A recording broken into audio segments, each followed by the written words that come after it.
ನನ್ನ ಕವನದ ಶೀರ್ಷಿಕೆ ಕಡಲ ನೇಲೆಯ ಧ್ಯಾನ. ಒಂದು ತಿಳಿಯಾದ ಸಂಜೆ ನನ್ನ ಜೊತೆಗಿತ್ತು ಕುಳಿತಿದ್ದೆ. ಒಂದು ತಿಳಿಯಾದ ಸಂಜೆ ನನ್ನ ಜೊತೆಗಿತ್ತು ಕುಳಿತಿದ್ದೆ. ಹಿತವಾದ ಗಾಳಿಗೆ ಮೈಯೊಡ್ಡಿ ಕಡಲನೆ ಧೇನಿಸುತ್ತ ತೀರದಲ್ಲಿ ದೂರ ದಿಗಂತದ ಅಂಚು ಆಚೆಯನ್ನು ಮರೆಸಿ ಈಚೆಯನ್ನು ಮೆರೆಸುವ ಸಂಚಿನಲ್ಲಿ ಸೋಲು ತುತ್ತು ಮತ್ತೆ ಮತ್ತೆ. ಹೌದು, ಅದರಾಚೆಗೂ ಬದುಕಿದೆ, ನೆಲವಿದೆ, ಜಲವಿದೆ, ಇನ್ನೂ ಇವೆ ಹಲವು. ಕಣ್ಣು ಕಂಡದ್ದಷ್ಟೇ ಜಗಬಲ್ಲ, ಮನಸ್ಸು ಗ್ರಹಿಸಿದ್ದಷ್ಟೇ ತಿಳಿಬಲ್ಲ. ಎದುರಿನ ಅನಂತ ಸಾರಿ ಹೇಳುತ್ತಿತ್ತು,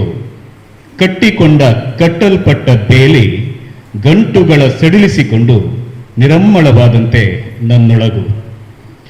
ಅಬ್ಬಾ, ಏನು ಉತ್ಸಾಹ ಈ ಅಲೆಗಳದು! ಹಿರಿದಾಗಿ ಕಿರಿದಾಗಿ ಏರುತ್ತಾ ಇಳಿಯುತ್ತಾ ನಾಮುಂದು ತಾಮುಂದು ಒಂದರ ಹಿಂದಿನ್ನೊಂದು. ದಣಿವರಿಯದೆ ಹೊರಳುತ್ತಾ ಮೊರೆಯುತ್ತಾ ತೀರದ ಸಕ್ಕರೆ ಮರಳ ಚುಂಬಿಸುತ್ತಾ ನೇವರಿಸುತ್ತಾ ಅಕ್ಕರೆಯಲ್ಲಿ ಮತ್ತೆ ಮತ್ತೆ.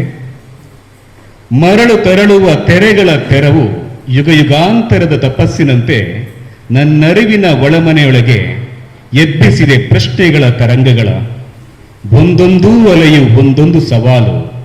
ಎದುರಿಗೆ ನಿಂತು ಕೇಳುತ್ತಿವೆ ಕೆಣಕಿ, ಗಟ್ಟಿ ಇಲ್ಲದೆ ನಲುಗಿ ಆಗಾಗ್ಗೆ ಸೋಲುತಿಹ ನನ್ನ ಜೀವನ ಪ್ರೀತಿ ಬದುಕಿನ ಆಸಕ್ತಿ ಮರಳಿ ಅರಳೀತೇನು ಕಡಲ ಧ್ಯಾನದ ನಡುವೆ.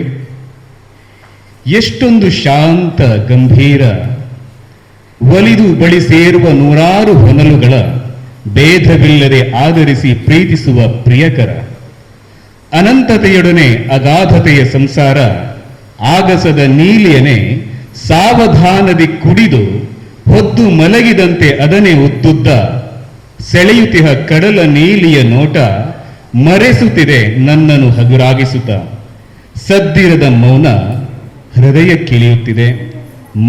ಮನದೊಳಿದ್ದಿಹ ಅಲೆಗಳೀಗ ಶಾಂತ.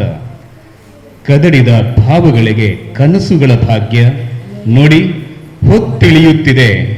ಕತ್ತಲ ನರಸಿ ಸಂಜೆಗಡಲ ರಂಗವಲ್ಲಿಯ ರಂಗು ಕರಗುತ್ತಿದೆ ಕಣ್ಣ ಮುಂದೆಯೇ ಕಪ್ಪಾಗಿ. ನನ್ನೊಳಗೆ ಭರವಸೆಯ ಬಣ್ಣವ ತುಂಬಿ.